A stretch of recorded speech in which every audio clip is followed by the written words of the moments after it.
Olá, bem-vindo ao podcast A Voz da Indústria, episódio 02, um podcast que tem a realização da FIENG Regional Sul e da KSHB Educacional. Hoje temos a participação de duas pessoas significativas da FIENG aqui, principalmente do sul de Minas, para a gente falar muito sobre a evolução da indústria, o que a gente espera da indústria, como que a gente vai chegar, né, nos próximos anos aqui para frente, né? E como que está essa competitividade hoje em dia, quais são os desafios, quais são as oportunidades, assim por diante. Queria que vocês se apresentassem agora. Vamos começar com o Felipe, nosso convidado. Maravilha, Kaczynski. Meu nome é Felipe Araújo, atuo no sistema FIENG no relacionamento com as indústrias no sul de Minas e é um prazer estar aqui com vocês. Aproveito para parabenizar pela iniciativa e estamos aqui para dividir um pouco desse conhecimento e dessa estrada que a gente acaba vivenciando no setor. Felipe, você está onde hoje, no sul de Minas? Eu estou residindo no município de Três Corações e atuando na microrregião de Varginha. Ah, que legal, Varginha, cidade boa. Já morei em Varginha uma época boa lá. Não esbarrou com o ET, não? Sim, na época do ET lá, nós lá no Senai, eu era gerente do Senai, nós consertamos a nave lá dos ETs lá, naquela época lá. Bem no ano mesmo, 96, janeiro de 96, foi uma loucura aquilo lá. Muitas coisas, muitas conversas, muitas coisas que a gente não entende não, né? Mas quem sabe, agora tá tendo agora esse Atlas aí, né? Que estão falando aí, que estão chegando aí, que é uma nave extraterrestre também. Vamos entender o que é isso, né? Não é mesmo, Rodrigo? Eu queria que você se apresentasse de novo para os nossos ouvintes, aqueles que estão nos assistindo, né? Porque alguns deles podem não ter assistido o primeiro episódio, mas é um prazer a gente continuar essa parceria com vocês, com a FIENG, com o SESI, com o Senai, com o IEL, daí principalmente com você, com a tua presença aqui, coordenando todo o sul de Minas e sudoeste de Minas. Tudo bem, Kaczynski? Tranquilo? É o maior prazer de novo estar dividindo com você aí o podcast A Voz da Indústria, né? Essa iniciativa que a gente desenhou esse ano aí para tentar estar trazendo a informação da maneira clara, da maneira correta para chegar na ponta que é o industrial e o industriário de Minas Gerais e principalmente aqui do sul de Minas. Para quem não teve o prazer de assistir o primeiro episódio, né? Eu sou o Rodrigo Batista, sou vice-presidente da região sul do estado da FIENG e estou coordenando aí toda a ação desse sistema nas 156 cidades que fazem parte dessa base territorial que é o sul de Minas. Legal. Esse podcast tem um apoio cultural da G7 Business, aqui nesse estúdio aqui, através dos nossos amigos aí, Martinelli, Carlos e Heraldo, que estão diretamente com a gente aqui, né? E temos também no bastidor também o Luiz da FIENG, né? Regional Sul, que está sempre nos apoiando aí dentro desses processos aí.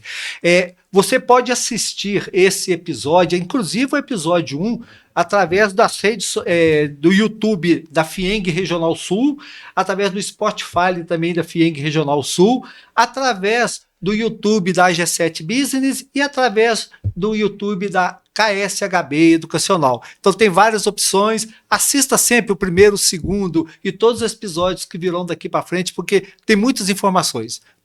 A indústria mineira ela é muito competitiva. Dessas últimas 2 décadas, né, Rodrigo, a evolução desse processo, principalmente aqui no sul de Minas e outras regiões aí que nós temos mais macros, né, Triângulo, Zona da Mata, cresceu muito. Como que está essa visão mais macro do que aconteceu esse ano, o que está para acontecer nos próximos anos? Na verdade, Kaczynski, eu acho que Minas Gerais hoje vive uma segunda revolução industrial, né? Não é só o sul de Minas, né? Eu acho que todo o estado ele vem numa crescente de atração de investimentos, né? E isso aí vai trazer junto com esses investimentos que vão chegar no estado, vai trazer inovação, vai trazer novas tecnologias. Então, o termo revolução industrial eu acho que é muito pertinente para esse momento que a gente está vivendo, exatamente porque vai transformar o cenário industrial de Minas nos próximos 10 anos, a hora que todos esses investimentos se materializarem. Né? Sim. Então, isso aqui junto com todos esses investimentos tem os desafios que o desenvolvimento econômico traz consigo, né? Que é principalmente capacitação de mão de obra, que eu acho que esse vai ser um tema bem importante que a gente está discutindo aqui no próximo momento, e junto com isso, não só a capacitação da mão de obra, mas como o desenvolvimento de equipamentos públicos para cidades onde esses investimentos estão sendo aplicados, né?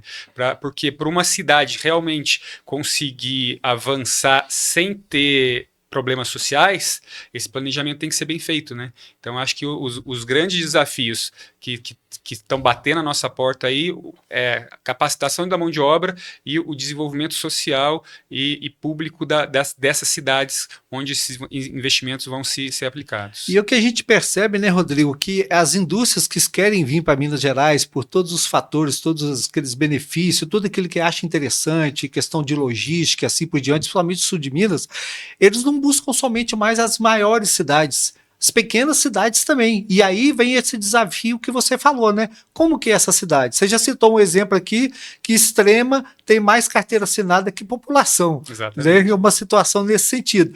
E tem alguma outra cidade que está bem em pauta, bem vista aí, que está chegando novos investimentos? No sul de Minas, hoje, a galinha dos ovos de ouro é Pouso Alegre, né? Pouso Alegre é a que está mais atraindo investimentos, não só na parte industrial, mas também na parte logística, né?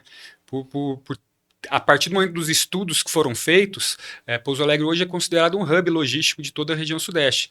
Já vista que o Mercado Livre está se instalando aqui, na região ali, entre Pouso Alegre e Extrema, e junto com ele vem outras, tem um grande condomínio logístico que estão planejando aqui para Pouso Alegre, né?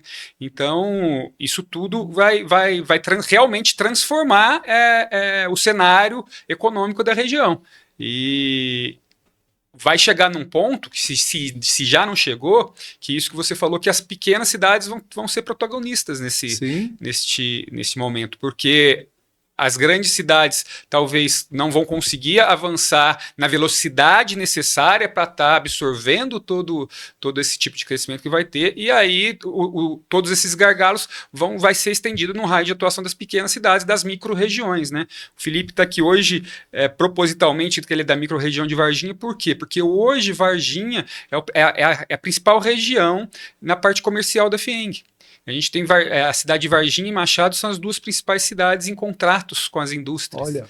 E por isso que o Felipe está aqui hoje, porque ele é o responsável por isso, para trazer um pouquinho mais de toda essa experiência e de toda essa vivência que ele tem com o setor industrial da região, para tentar levar para as outras regiões aqui do sul de Minas. Já, Felipe, você vai contar isso para a gente. Claro. Hein? Rodrigo, a gente sabe que está sendo criado aqui em Pouso Alegre o Hub de Tecnologia. E que a FIENG é um parceiro através da FIENG Regional Sul, né? Eu já sei que você já visitou lá o espaço, a coisa, parece que é uma coisa bem interessante, bem inovadora, né? Que isso vai ajudar muito no que você falou, principalmente essa formação de mão de obra especializada, com essa entrada da inteligência artificial, das novas tecnologias e assim por diante, né? Isso vai ser um momento disruptivo, né? Esse hub que a cidade de Pouso Alegre vem capitaneando e vem desenhando já há algum tempo, vai ser uma parceria principalmente entre a prefeitura de Pouso Alegre, a FIENG Regional Sul e a Universidade Federal de Itajubá. E o principal carro-chefe do Hub vai ser o primeiro curso de inteligência artificial aqui do Sudeste. Graduação, né? Graduação. Né? E não só a inteligência artificial, como já estão em planejamento o curso de cibersegurança, que é um outro tema que caminha junto com esse negócio da inteligência artificial. Vai vindo como se fosse uma cadeia, né? Exatamente. Você faz um e tem que vir outros para você estar dando todo esse suporte. E aí você pensa, por que ir para esse caminho? Primeiro, porque isso já não é o futuro, isso já é o presente, né? Então isso já bate as portas de toda a indústria mineira a questão da inteligência artificial. E segundo, porque ainda poucas pessoas tiveram contato de uma maneira profissional com isso. Então, o intuito realmente além de a gente formar não só técnicos, como vão ser engenheiros, né, inteligência artificial, para essa indústria, vão ser empregos de alto padrão, né, com salários altos. Então, isso tudo traz valor para a cidade, porque a partir do momento que você tem altos salários, esse salário se materializa em desenvolvimento da economia local, né? O valor agregado é muito grande. A ideia é exatamente a gente conseguir estar fomentando todo o ciclo da economia da região. Que legal. E aí, Felipe, a gente vê aí dentro todas essas nossas oportunidades, né? A gente não fala desafio, oportunidades, que tudo isso são oportunidades, né? Como que está essa atuação tua referente aos relacionamentos, né, comerciais, empresariais, que é atuada aí através das consultorias que vocês proporcionam a essas empresas para o desenvolvimento e crescimento delas? Que o trabalho que a gente vem desenvolvendo enquanto FIENG vem se fortalecendo cada vez mais no sul de Minas, né? Me lembro quando eu cheguei na FIENG, dia 3 de maio de 2021. A gente passava ali por aquele período delicado da pandemia e quando cheguei me deparei com o tamanho do que é a FIENG, né? Mais de 1.000 soluções implementadas num período de 1 ano. Fiquei até um pouco mais careca naquela época. Falei, como que eu vou conhecer tantos produtos e conseguir ofertar de maneira adequada às indústrias? E aí, assim, com o tempo a gente vai entendendo que o foco da FIENG não é a solução. O foco da FIENG é a necessidade da indústria. E aí tudo começa a fazer sentido. As pecinhas elas vão se encaixando e o nosso propósito ele fica bastante claro.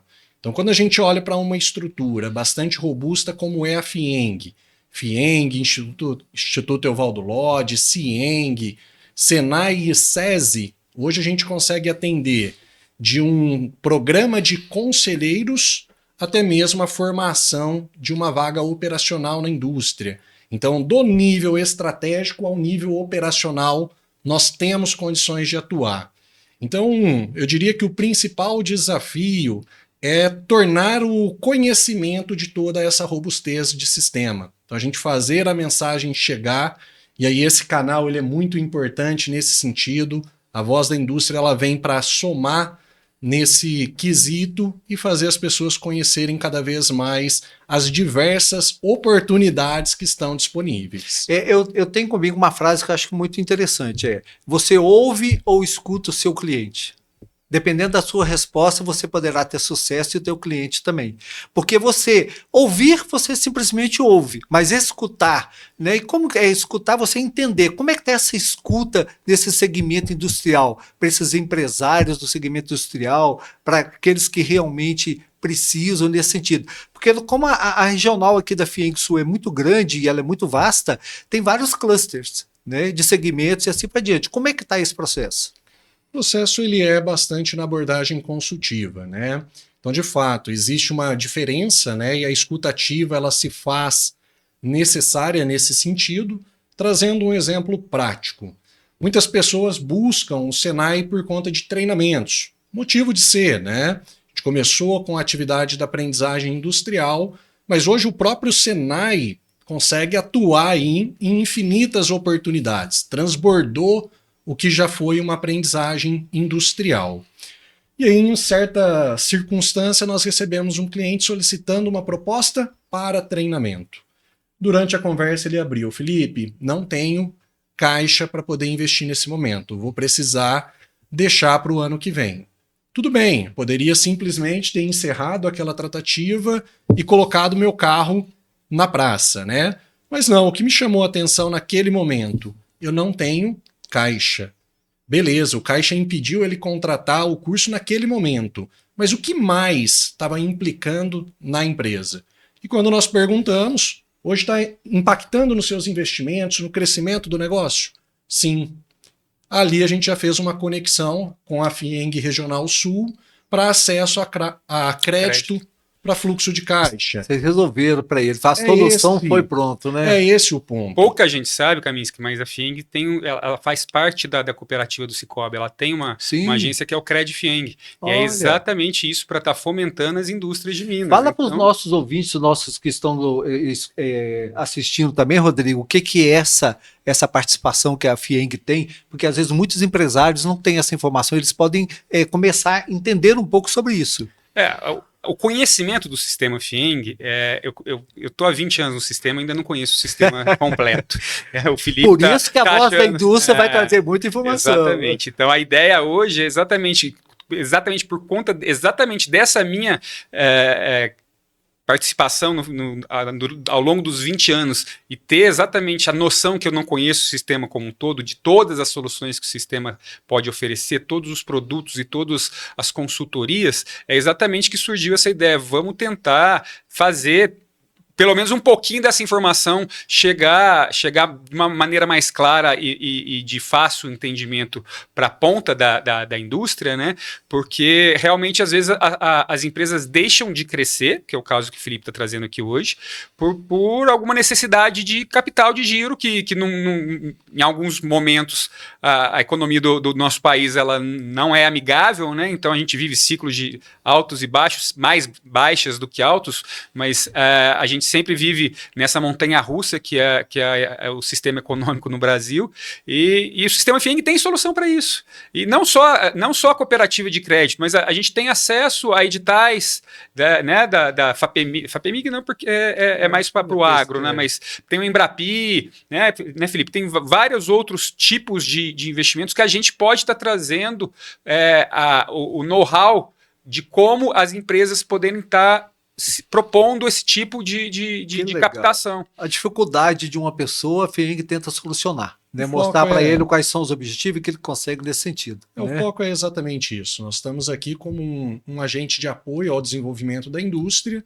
e aí contemplando as mais diversas frentes de atuação. A gente vai desdobrando de fato. No início dos anos 2000, quando veio esse boom aí com a duplicação da Fernão Dias e muitas indústrias vindo para todo esse eixo aí do sul de Minas, existia uma verba do FAT, que era Fundo de Amparo do Trabalhador, e que eles proporcionava, tipo, né, eu lembro na época, acho que 70%, 80% dos treinamentos.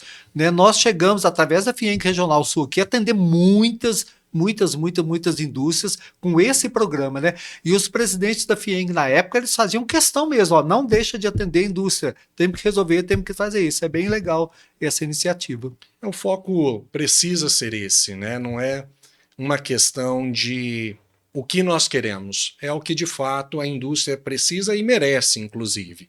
O Rodrigo bem trouxe, o estado de Minas está num momento bastante positivo. Hoje a gente fala muito de 3 letras, né, que tiram o sono de alguns, mas que vêm potencializando o negócio para outros, o ESG. E Minas hoje... Explica para os nossos ouvintes aqui que estão assistindo o que é ESG. O ESG ele olha para o aspecto de responsabilidade daquela empresa, ora no aspecto de governança, responsabilidade social ou ambiental, né? Então hoje a gente vê uma pressão muito forte de investidores no exterior, que começou a observar esses pontos como requisito para novos investimentos, e o próprio cliente, que hoje tem um senso crítico maior. Então ele compra com um olhar mais para o propósito daquela empresa. Então a gente soma essas duas forças e naturalmente exige uma resposta do segmento industrial. E quando a gente olha Minas, matriz energética verde, uma proposta de trabalho muito relacionada aos 3 pilares do ESG. A própria FIENG, né, já vem dedicando aos 3 pilares há alguns anos e até um pouco mais recente fizemos um trabalho de integração nesse quesito.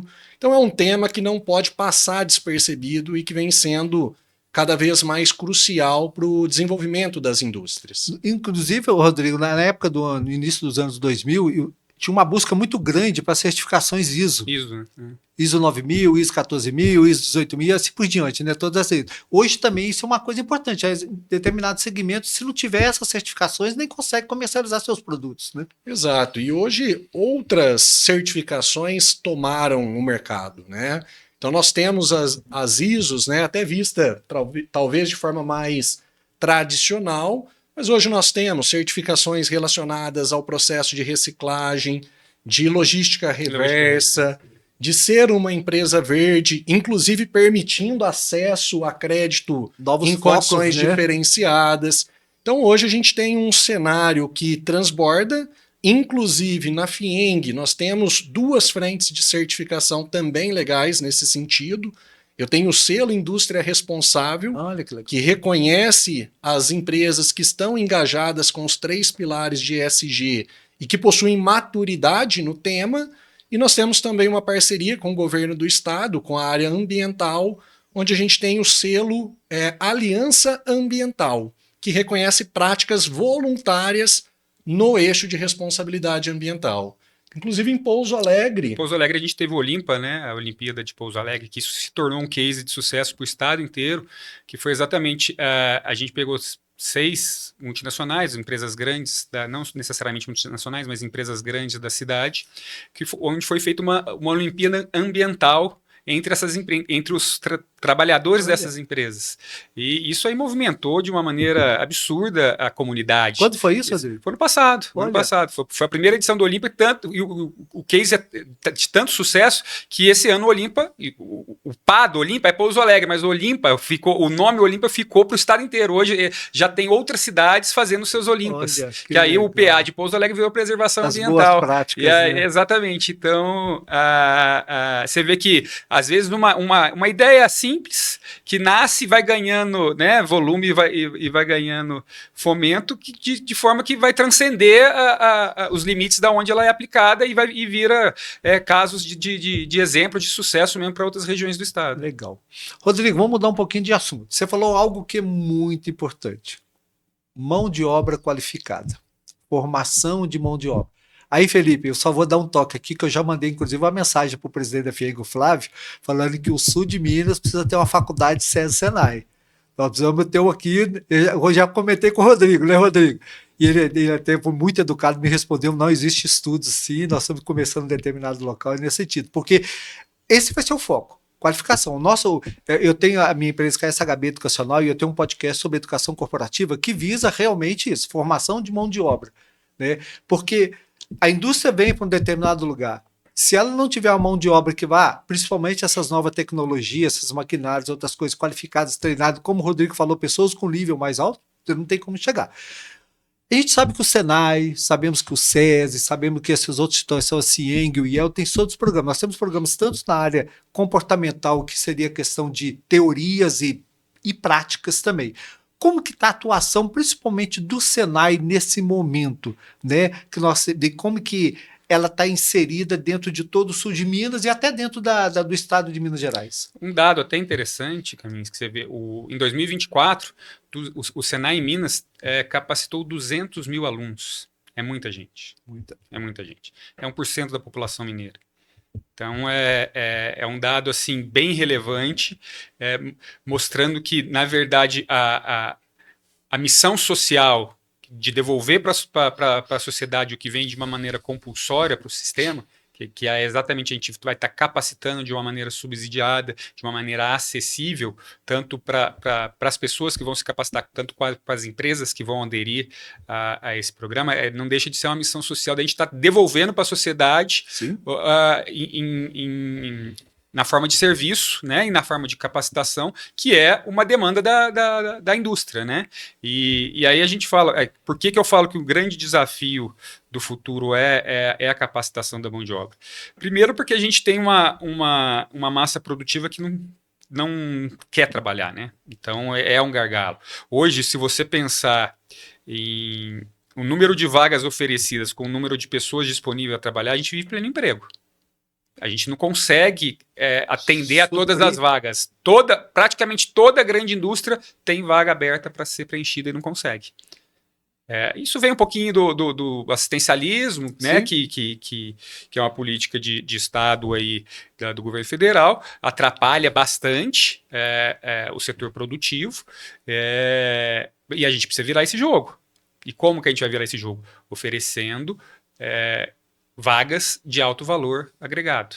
Então, essa parte da inteligência artificial, de novas tecnologias, para a gente tentar trazer os adolescentes ou os jovens adultos a ter interesse em trabalhar na indústria.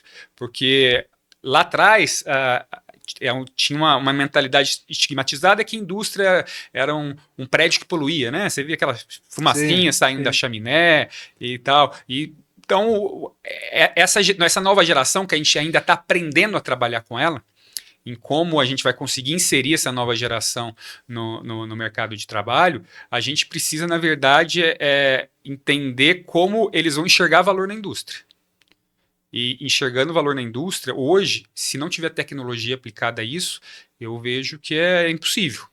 Porque hoje um bebê de 2 anos já faz isso aqui, ó. Ah, eu sei. Já, né? Eu tenho uma netinha de 8 meses, ela olha pra tela lá e fala, epa, peraí, o que tá Pois pensando, é. menino? Antes de falar, já tá com o dedo. né? Antes de falar, já tá Não pode deixar, não. já tá com o dedo em alguma tela. Então, a pessoa já nasce basicamente sabendo da tecnologia, que a tecnologia existe. Sim. Então, você não vai conseguir convencer essa geração a trabalhos braçais, né, mais brutos. Hoje, a gente tem que mecanizar tudo, mas veja bem, mecanizar não significa extinguir empregos. Claro. Na verdade, a gente vai transformar a cadeia produtiva das empresas. Porque esse negócio de indústria 4.0, 5.0, porque já fala em indústria 6.0, né? Sim. O desafio da indústria 6.0 é exatamente como convergir o material humano com o material tecnológico. Esse é o principal ponto do que está sendo discutido. Porque nunca vai existir indústria sem material humano. Claro. Nunca vai existir indústria sem material humano. Inteligência artificial não vai pegar lugar de trabalhadores. O grande desafio nosso é exatamente em como convergir a coexistência entre o material humano e as novas tecnologias. A hora que a gente conseguir achar esse break-even, realmente a gente vai chegar num ponto que a indústria vai estar madura. Hoje a indústria brasileira não é madura. Pelo contrário, é uma indústria sobremaneira dependente do extrativismo, né, de primário mesmo. Né? Você extrai as riquezas, exporta para o país essas riquezas e voltam com produtos de alto valor agregado. Sim. E eu acho que esse cenário que a gente tem que mudar. O nosso desafio é exatamente mudar.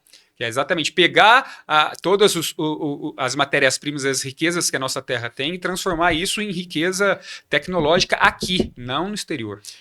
Se fala muito que qualquer mão de obra, o ser humano não vai ser substituído pela inteligência artificial nunca.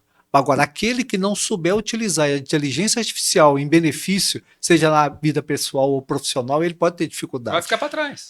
Rodrigo, nós podemos falar que a falta ou a dificuldade de mão de obra qualificada, ela pode diminuir a atratividade de novas indústrias, a permanência das indústrias e o crescimento das indústrias?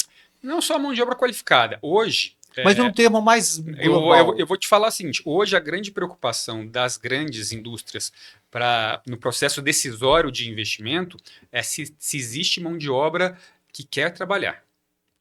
Porque a capacitação, as grandes empresas já entenderam que eles vão ter que assumir esse mundo. Né? Exatamente. O grande desafio é você atrair essa massa produtiva para vir para a sua empresa. Então, é nisso que tem sido trabalhado. A gente tem contato com algumas grandes empresas que estão vindo para a região elas não estão esperando o externo mais, elas vão fazer internamente. Né? O discurso é uníssono. Né? Assim, a gente precisa de gente. Tendo gente, a gente capacita. Então, tem indústrias que vão começar a operar daqui 2 anos que já estão começando a fazer curso de capacitação. E até nós temos empresas de pequeno porte que já entram nessa estratégia. O desafio, de fato, é a mentalidade. Porque hoje nós temos empresas de pequeno e médio porte que têm uma mesma vaga aberta há quase 1 ano. Então, o custo que você já gerou ao longo daquele período pagaria, de repente, o programa de formação desse profissional. Sem sombra de dúvida. Então a gente tem muito assim, quando eu olho a chegada da inteligência artificial e alguns outros temas, a gente tem, por um lado, uma oportunidade. Penso que pela primeira vez na história nós estamos vivenciando de maneira ativa uma revolução. Até então, quando deu a primeira revolução industrial, a segunda, nós só soubemos pela história, né? E pelo que a gente desfrutava. Agora não, nós estamos vivenciando. E naturalmente geram duas percepções. Os otimistas, que veem na inteligência artificial uma forma de melhorar sua performance profissional, de fazer mais com menos, mais em menos tempo, de ter mais tempo de qualidade com família, então extrapola o aspecto do trabalho. E eu tenho talvez os pessimistas que vão olhar e vão falar, olha, o meu trabalho está em risco. Eu vou perder o meu trabalho. Então eu tenho quem usa como uma escada, quem usa como uma muleta. Então isso é muito natural, até pela novidade do assunto. Então é um tema que a gente vai concretizando a cada dia, mas um ponto que eu preciso destacar é que a gente não pode trazer aquela máxima de que o meu negócio não tem capital suficiente para trazer tecnologia. Então, isso a gente escuta muito ao visitar empresas, e hoje a gente tem tecnologias que estão sendo introduzidas que com R$ 1.000 você já consegue trazer uma gestão em tempo real de uma determinada máquina ou equipamento. Então é um momento que ele é pujante para as grandes, que naturalmente já têm, né, uma estrutura mais desenvolvida para receber essas tecnologias e condições de investimento, mas também para as de médio e pequeno porte, que conseguem adequar tecnologias conforme a sua realidade, quando não recorrem a editais de fomento. Então foi comentado, né, do Embrapi para inovação, a gente tem o edital SESI Senai de inovação e tecnologia, que também aporta até R$ 400.000 para projetos aderentes ao que está sendo proposto. Tem Compete Minas do governo do estado. Tem várias frentes. Então eu diria que o comportamento, hoje ele dita mais a regra do que propriamente o recurso financeiro. Naquele seminário que foi feito da FIENG no início do ano, né, no primeiro semestre, mais indústria, falou muito sobre isso, né? Quais são todas essas linhas de fomentos que possam ser ofertados. Eu acho que não deixa de ser um desafio, isso que o Felipe falou, de mudar a mentalidade do empresário.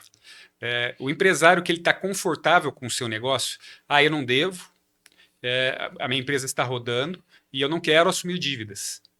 Essa empresa está fadada a ficar para trás. Sim. A ficar para trás. Porque uma empresa sem dívida não é uma empresa saudável. A empresa precisa de se endividar para poder crescer, para ela poder incrementar a sua parte tecnológica, porque a parte tecnológica, aí o negócio do emprego, a tecnologia, ela não vai diminuir o número de trabalhadores, ela vai, na verdade, aumentar exponencialmente o seu faturamento. É para isso que a gente tem que aproveitar a tecnologia. Com o mesmo número de funcionários, a gente vai fazer mais e vai fazer em menos tempo. Sim. Ou seja, se hoje a gente fatura 100, com a tecnologia a gente vai faturar 300. Essa é a mentalidade que o industrial tem que ter. E não deixar de investir, você deixar de investir com medo de se endividar e de entrar em algum programa de crédito, na verdade você está deixando que as outras pessoas que têm uma visão de futuro um pouco mais avançada, eles vão te ultrapassar e você vai ficar para trás. Aí você vai, sabe o que vai acontecer? Você vai continuar faturando teus mesmos 100. Só que os teus mesmos 100 daqui 5 anos é o que vale 20 hoje. Sim. E aí você perde competitividade. E não pode ficar no mesmo lugar, tem que dar um próximo passo, né? Exatamente. E entender como é que faz isso. Felipe, quais são os programas práticos que estão sendo desenvolvidos, estão sendo pensados para essa qualificação de mão de obra, né? E se tem algum case que está assim, bem interessante aqui no sul de Minas ou dentro de Minas Gerais, que vocês podem falar assim, até no sentido de motivação e de informação mesmo para aquele que está nos ouvindo, nos assistindo. Maravilha, Kaminski. Eu vou fazer basicamente um combinado de 3 frentes principais que versam com o desafio da mão de obra. O Rodrigo bem trouxe, o desafio ele é muito mais profundo do que simplesmente a oferta do treinamento. Eu diria que a oferta é algo muito tranquilo, mas ele antecede. Então, quando o Rodrigo traz que a imagem que a indústria tem é de um prédio com uma chaminé soltando fumaça, esse é um problema para a gente. Então, o primeiro desafio que nós temos para buscar mão de obra, para que haja o interesse, é ressignificar a imagem que a indústria tem. Cultural, né? Exatamente. Eu lembro quando o presidente Flávio esteve numa comitiva em Varginha, e durante uma visita à indústria ele relatou uma situação em que ele foi numa escola, viu os alunos com a camiseta de 3º ano e perguntou quantos ali queriam trabalhar na indústria. E o menino, de maneira muito autêntica ou inocente, talvez, falou, não, na indústria não, Deus me livre. Então ele voltou com aquele desafio da gente entender por que a nova geração não quer trabalhar na indústria. E ali a gente percebeu que há um desafio de posicionamento, de marca da indústria. Porque na indústria a gente tem tecnologia, na indústria a gente tem inovação. Eu desafio a indicar uma pessoa que vive sem a indústria. Que ela está aqui, ó, na tela do celular, a indústria. Então está em tudo. Então, o comércio vai comercializar o que a indústria produz. Exatamente. Nesse sentido, né? Então a gente tem que quebrar alguns paradigmas nesse sentido para que as pessoas de fato vejam-se trabalhando na indústria. Então, quando houve essa situação, qual que foi a resposta da FIENG? Nós trouxemos um chamamento público chamado de Recriar, onde a empresa industrial interessada em ser madrinha de uma bolsa de estudo, a gente traz outra como contrapartida, 1 ou 2 bolsas adicionais. Então, o primeiro ponto já é um benefício espetacular. Então, imagine você, empresário, concedendo um benefício aqui. Eu vou colocar a filha do Rodrigo estudando conosco no SESI, aproveitando a oportunidade, coloco algum familiar seu. Para você, o valor percebido é o valor da mensalidade, mas o investido pela empresa é metade ou 1/3 desse valor. Então já é de alto impacto, é um benefício muito forte. Mas ele transcende esse aspecto. A gente está trazendo a indústria para dentro do processo educacional também. Sabe aquela sala 101, a sala 102? Agora ela vai chamar a sala da indústria que está participando desse chamamento público. E tudo Você isso... dá visibilidade, né? Exatamente, e cria afinidade. Os jovens, eles precisam ter fazer afinidade. o jovem enxergar valor nessas empresas. E criar, conhecer, não, né? criar nele também aquele sentimento, nossa, eu vou ter orgulho de trabalhar numa empresa dessa. Eu acho que esse é o sentimento que a gente tem que trazer um pouquinho. Na verdade, é trazer as empresas industriais com um contato mais próximos das nossas crianças e dos nossos adolescentes, que vão ser os futuros trabalhadores, né? Então, a partir do momento que uma criança estuda numa escola SESI ou se capacita numa escola Senai, ela vai estar em contato exatamente com tudo que tem melhor de tecnologia, porque as escolas SESI são exemplos nessa parte de robótica, ganham prêmios mundiais sim. Nessas competições, astronomia, de física. Então, a pessoa começa a enxergar valor em fazer parte disso. Sabe aquela sensação de pertencimento? Eu acho que essa é a sementinha que esse programa Recriar está plantando agora, que a gente espera que a gente vai colher frutos no futuro próximo. E não sei se você permite analogia, mas é muito próximo à filosofia do sistema dual alemão, onde que o aluno ele tem toda a sua formação educacional e formação profissional, ele fica meio período na escola e meio período numa indústria. Eu acho que isso que faz realmente crescer e desenvolver, né? A gente precisa, de fato, permitir conhecer. Que é aquela velha história. É como um alimento que você nunca comeu, mas colocou na mente que você não gosta. Então a gente tem aspecto cultural que vem por trás, e isso é natural, né? Um pai que de repente ali teve uma trajetória que ele entende ser difícil, dura, né? Não estou trazendo isso como algo negativo, mas que ele fala, não quero que meu filho passe pelo que eu passei. Então ele vai já trabalhando ali, de certa forma, a mentalidade do seu filho. E isso acaba impactando numa decisão futura. Então a gente tem que fazer um contrapeso para mostrar o outro lado da coisa. Existem vagas e vagas, empresas e empresas. Então a gente tem um trabalho de fortalecimento de marca muito forte com o Recriar, de engajamento, tanto no sentido de trabalhar retenção como um resultado imediato para as indústrias parceiras, mas principalmente essa imagem com as novas gerações, que aí é um outro ponto que a gente entra forte. Né? Hoje nós temos, pela primeira vez, 5 gerações trabalhando juntas. Então, beleza, pelo lado da diversidade, ideias distintas, tudo isso é muito bacana, mas e para você gerir isso?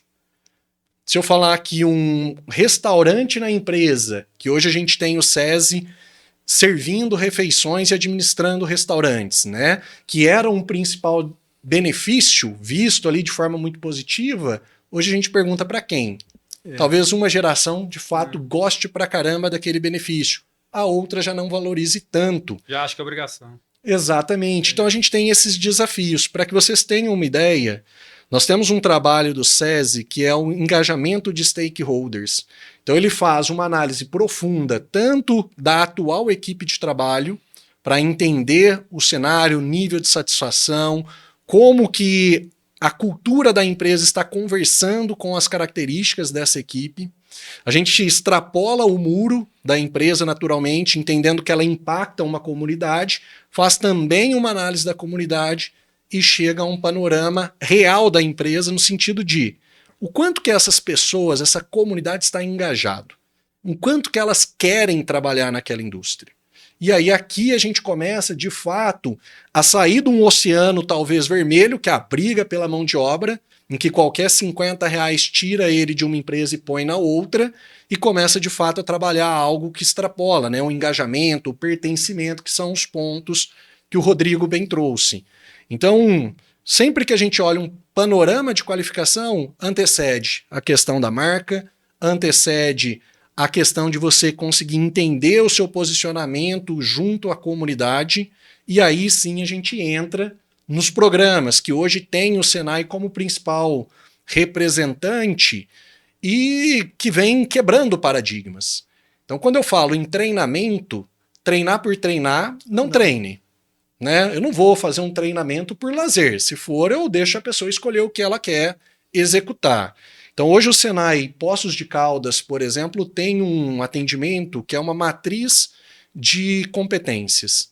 Então, a gente faz toda uma análise da atividade que será exercida por esse profissional, a gente gera uma matriz com as competências necessárias e o nível de capacitação daquele profissional, realizamos o teste teórico e prático, e aí você chega com uma matriz de versatilidade. Então, eu consigo olhar nessa mesa que nós estamos, quais as competências que nós precisamos ter aqui para esse bate-papo e o nível que cada um de nós estamos. E aí sim, em cima disso, vem a capacitação, vem o treinamento. Então ele vem de uma maneira muito otimizada em cima da real necessidade. Então ele vai estar ali fora da produção tempo suficiente para desenvolver aquela competência e o mais breve possível de volta ali com a produção. Então é uma frente que vem sendo muito bem estruturada. Quando a gente busca novos profissionais, aí são os programas que estão atrelados à responsabilidade social. Então hoje a empresa aproveita o ESG, gera a mão de obra que ela precisa e ainda consegue condensar isso tudo num relatório de sustentabilidade. Então Poços também tem um case muito bacana em que mulheres foram introduzidas em processos produtivos até então predominantes por homens, né, Rodrigo? Lá foi o Elas na Indústria. Elas na Indústria, pois é. Mas isso, tudo que o Felipe falou, eu acho que a gente resume em 2 palavras. Do lado de cá, necessidade, e do lado de cá, solução. Sim. O que é isso? A FIENG, exatamente, ela traz a solução para toda necessidade que a indústria tem. Então, a hora que a indústria, por menor que seja, ela entender que qualquer tipo de problema, demanda, necessidade que ela tenha, que o primeiro lugar que ela vai buscar essa ajuda, essa não só ajuda, mas essa capacitação, essa consultoria, seja no sistema FIENG, você pode ter certeza que essa empresa está dando um primeiro passo a poder avançar de uma maneira que ela vai conseguir se perpetuar mais tempo dentro do mercado. Porque a FIENG, além de tudo que a FIENG faz é subsidiado, porque tem a parte social de devolver para a sociedade o que vem de forma compulsória, o nível de prestação de serviço que hoje o sistema FIENG tem, ele é exemplo para o Brasil inteiro. Várias federações de outros estados vêm entender como a FIENG consegue fazer tanto com muito menos, às vezes, que esses outros estados têm em termos de orçamento. Vocês dois falaram 2 coisas agora que me emocionou. Uma experiência interessante. No final dos anos 90, eu fui um dos primeiros diretores de unidades integradas SESI Senai em Minas Gerais, em Varginha, quando eu assumi Varginha.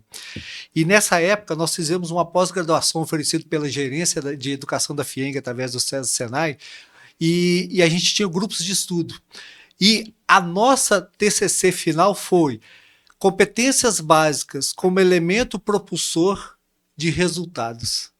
Olha, é o que está sendo aplicado lá em Poços de Caldas. E a equipe tinha o atual da época, que era o Eustáquio Marques Ramos, que era o gerente do Senai de lá. Foi gerente muito tempo ali em Foi Poços. muito tempo gerente lá, então foi um grande colega, um grande amigo, um grande abraço, Eustáquio. Espero que você assista esse nosso podcast. E na época, a gerente de educação nessa área chamava-se Miriam. Era uma pessoa também muito competente. Olha que legal a gente poder participar disso. Tá e vendo voltar. Como tem história? Tá vendo Então, como eu tem sou história? muito grato à FIENG pela minha formação profissional e educacional. Kaminski, tem gente que não conhece o sistema FIENG. Sim. Tem gente que acha que a FIENG é uma entidade pública. Sim, eu já falei para o Rodrigo algumas vezes, sou apaixonado pelo César Senai. Eu vivi, foram quase 8 anos atuando no César Senai e foi um aprendizado fora de série. Mas vamos lá, vamos tirar o lado pessoal, vamos continuar aqui no nosso bate-papo aqui, né, Rodrigo? Olha lá, o zóio encheu d'água. Nossa, é muito, muito, muito. Muito. Rodrigo, o que você acha que está mais crítico no momento para esse processo de formação de mão de obra, seja da pequena, da média e da grande indústria? A gente já falou muito sobre, mas onde você entra muito pelo lado de gestão ou entra muito pelo lado comportamental? Como que você vê isso? Cultural. Acho Cultural, que cultural. Porque, na verdade, é o seguinte, material humano nós temos. Nós somos quase 230 milhões de brasileiros. Né? Material humano nós temos. O problema aí vindo para o lado da indústria, toda essa sociedade enxergar valor em trabalhar na indústria, que é um primeiro desafio importante a seguir. O segundo desafio toda essa massa disponível querer trabalhar, que é o outro ponto que nós temos hoje enquanto nação. E aí o último ponto vai ser você ter essa mão de obra qualificada. Por isso que eu falo que é o último, porque as empresas já entendem que esse terceiro ponto já não é mais condição sine qua non para você contratar um funcionário. Porque, na verdade, eles já entendem que hoje o que eles buscam é exatamente como o Felipe trouxe, através de todo esse estudo dessa matriz que ele falou, não só de comportamento, mas como de habilidades, a gente consegue definir para qual tipo de serviço cada pessoa pode estar apta a ser capacitada. Então, as empresas conseguem identificar isso. Elas conseguem identificar isso antes de contratar. Elas falam, não, aquele candidato eu vou conseguir qualificá-lo através dessas habilidades que hoje toda a ciência trouxe para a gente de como saber identificar isso. Então, hoje a condição ter mão de obra capacitada não é condição primordial. A gente precisa, então, primeiro, que a nossa sociedade enxergue valor em trabalhar na indústria e que a nossa sociedade queira trabalhar. O que a gente precisa é menos assistencialismo, mais salário. Menos benefício, mais emprego. Pirâmide de Maslow. E você vê que isso é antigo. Isso é antigo. E por que o Brasil é eternamente o país do futuro? A gente esquece as coisas. Cultural, você falou a palavra correta. E por que o Brasil é eternamente o país do futuro? Porque a gente tem uma massa produtiva que não produz. Ou que produz de uma maneira ineficaz.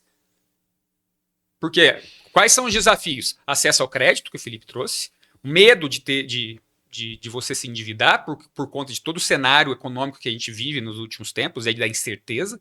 Então, segurança jurídica no Brasil é impossível, né? Então, cada hora, dependendo de quem está com a caneta na mão, vai para uma vertente, né? Então, você vê, por isso que a gente é sempre o país do futuro, porque a gente não consegue materializar todo o nosso capital humano disponível em capital humano produtivo. A hora que a gente conseguir convergir isso, gente, programa social num país como o Brasil é necessário. Sim. Só que o assistencialismo, ele tem que ser de uma maneira que ele incentive o país a produzir e não incentive o país a ser dependente desse assistencialismo. Essa é a cultura que nós temos que mudar. Para a gente evoluir enquanto nação, enquanto Estado, enquanto país, para a gente chegar... Nós somos um país em desenvolvimento, porque até hoje o Brasil não é um país em desenvolvimento, o país é um país subdesenvolvido. Para a gente se tornar um país em desenvolvimento, a gente precisa produzir aqui no Brasil. Para produzir aqui no Brasil, a gente tem que mostrar para a nossa sociedade qual é a importância dela para um futuro de país. E não dar exemplo para ela ficar em casa recebendo benefício. De novo, programa social é necessário no Brasil. Só que o programa social do Brasil é transformar a nossa massa produtiva em trabalho, em emprego, em salário. E aí, Rodrigo, né, Felipe? E aí, a gente ouve semana passada um ministro desse governo nosso, não estou fazendo nem crítica nem nada, mas às vezes é crítica mesmo, é um desabafo. Que ele propôs trocar a carteira de trabalho por cartão de Bolsa Família. Eu vi esse Que loucura isso, gente. Como é que a gente vai desenvolver cultura se nós temos um descaso da educação pública tão grande nesse país? Porque na época da nossa formação, a educação pública era forte.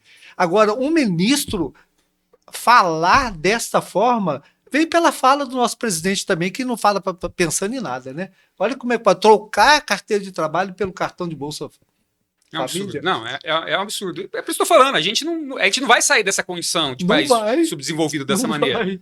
Porque a gente tem massa produtiva. A gente só precisa fazer essa massa produtiva produzir. Tirando o desabafo agora, vou ler uma pergunta aqui para você, viu? Mas Kaminski, até aproveitando. Pode falar, Felipe. Se a gente puxar para uma analogia do dia a dia. O que a gente vivencia hoje? A gente ganha uma mesada. Não lembra da adolescência que a mamãe bancava ali uma graninha no final de semana? E chega uma hora que essa graninha não é suficiente. E, na verdade, o nosso potencial é para muito mais do que aquilo.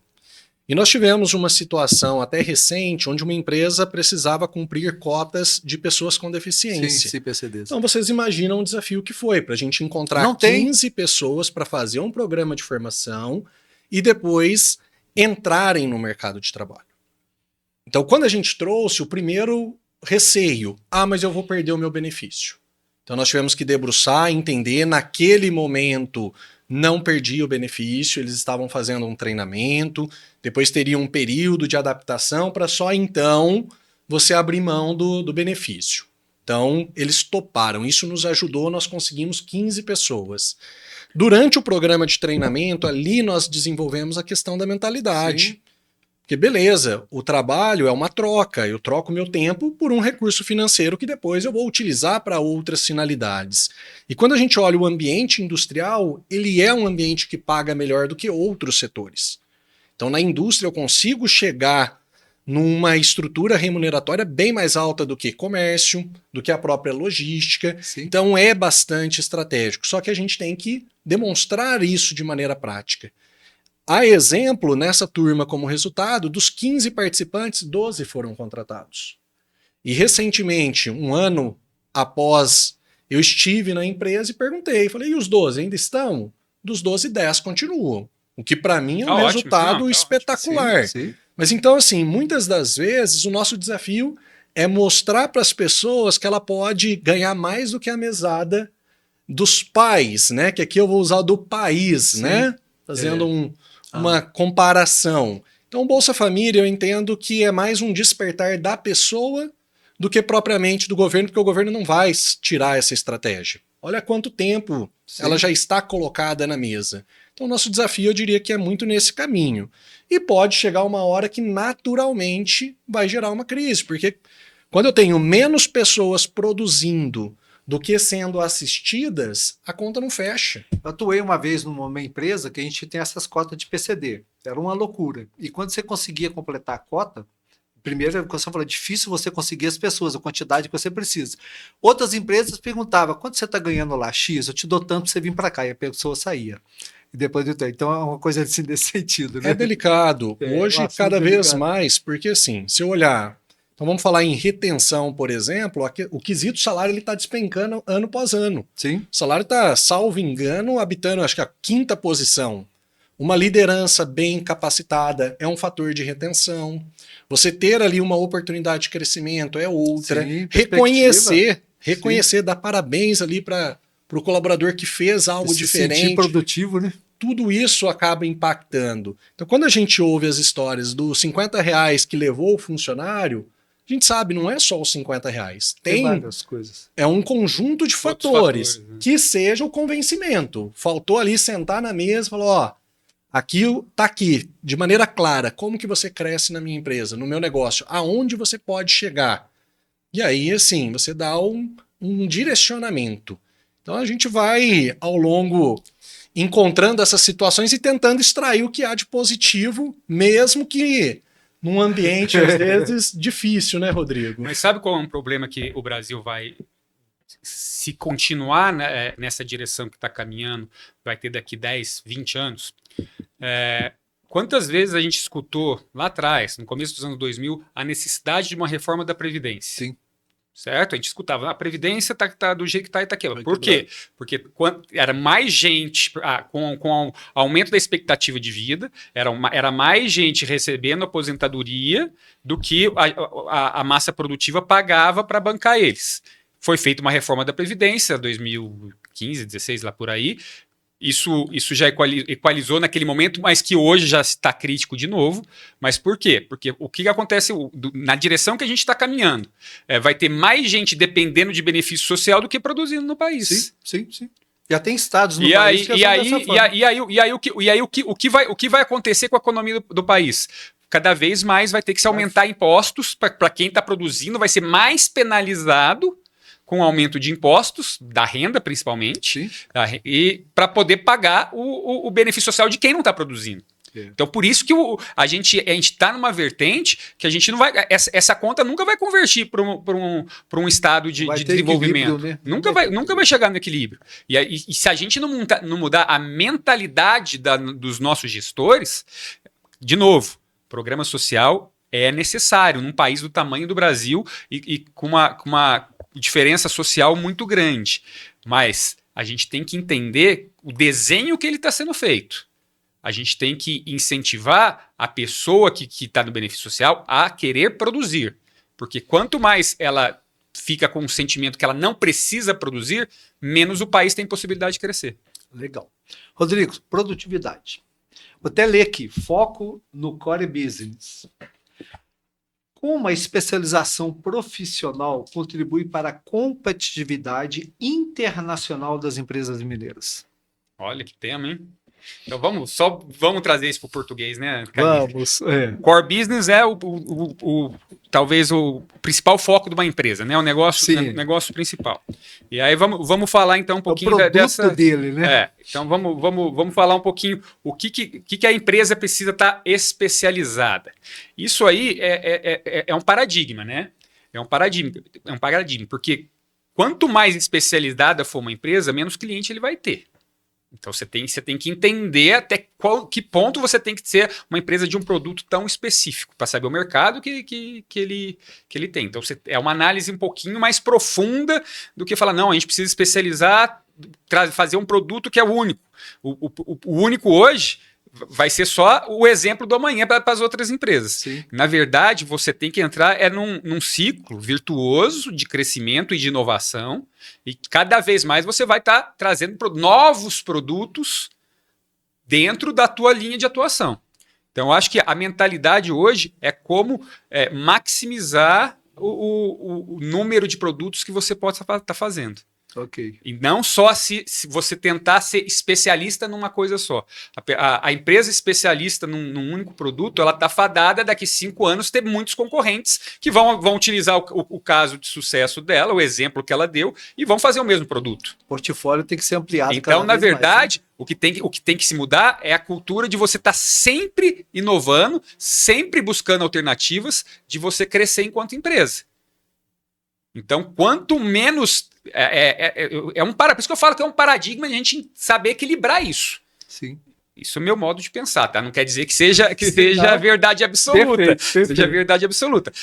O que eu acho é o seguinte, a gente tem que entender a direção que o mercado toma, a dinâmica que o mercado tem, porque está mudando toda hora, e conseguir se inserir nessa locomotiva aí que está rodando. A engrenagem está rodando, a engrenagem está rodando e você não pode ficar para trás. E exatamente isso, você se especializando numa coisa só, uma hora vai ter outras empresas fazendo o que você fez e você vai deixar de ser único. Legal. Felipe, nosso tempo está acabando. Então nós vamos ter que ser um pouquinho mais rápido agora, mas é uma pergunta que eu vou ler para você também. Sobre a questão de core business também, que é o foco da indústria, como o Rodrigo falou, aquilo que é o produto dele, né?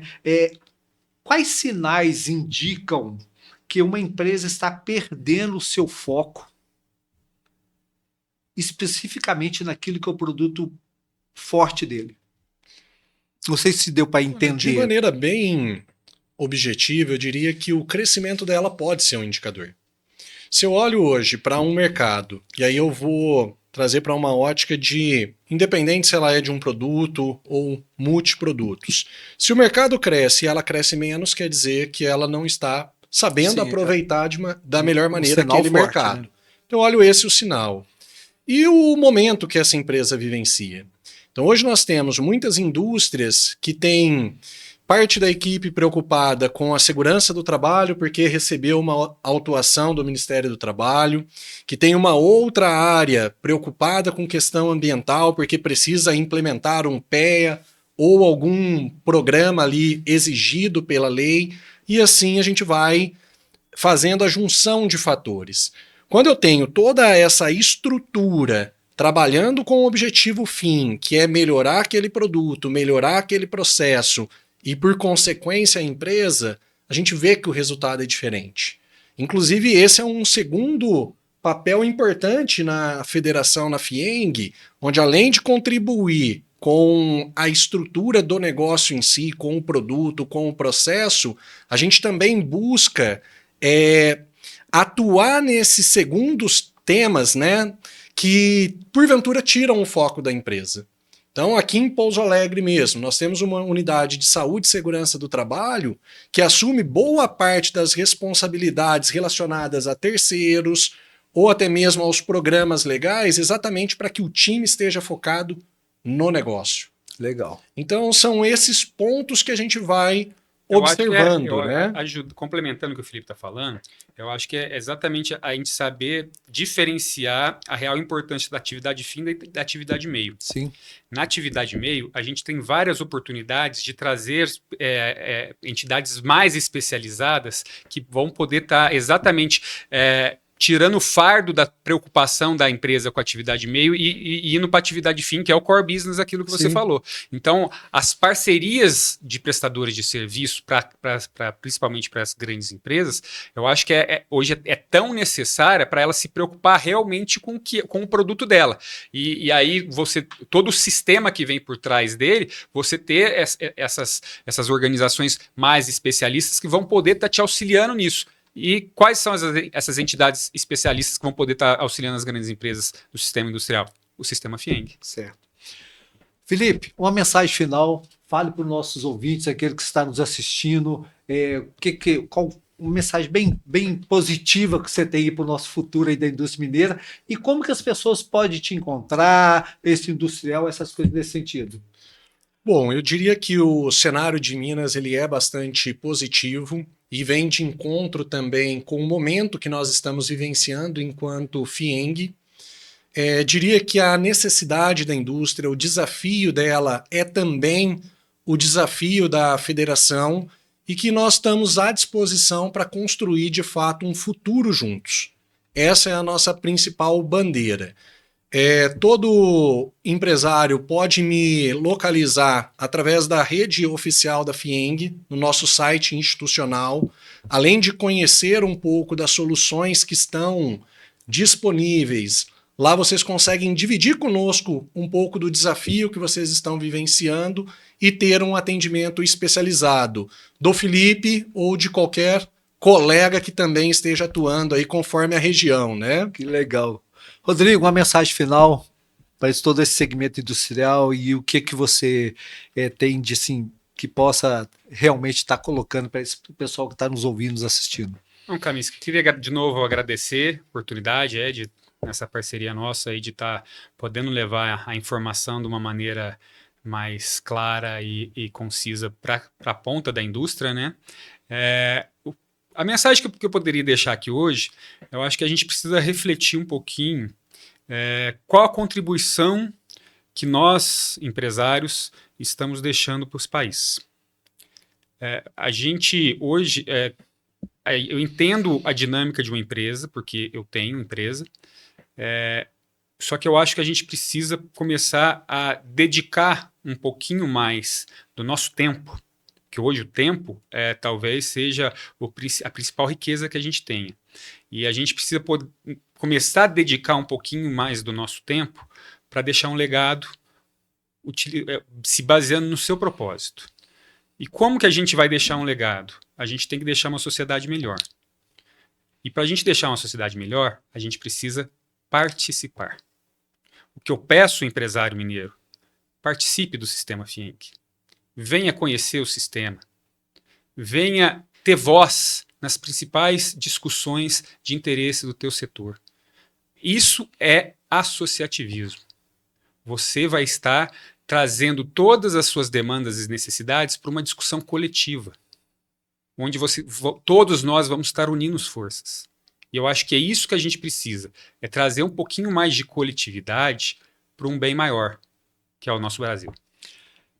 Você que está nos ouvindo, nos assistindo, olha aí o convite, você empresário mineiro, venha fazer parte do crescimento, do desenvolvimento do teu estado e do teu país. Você pode fazer a diferença.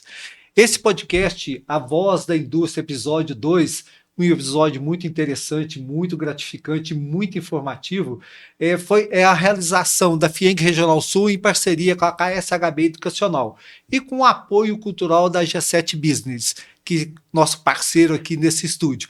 E assista esse episódio e o anterior também nas redes sociais da @KSHB Educacional, @AG7 Business, no YouTube da FIENG Regional Sul e no Spotify da FIENG também.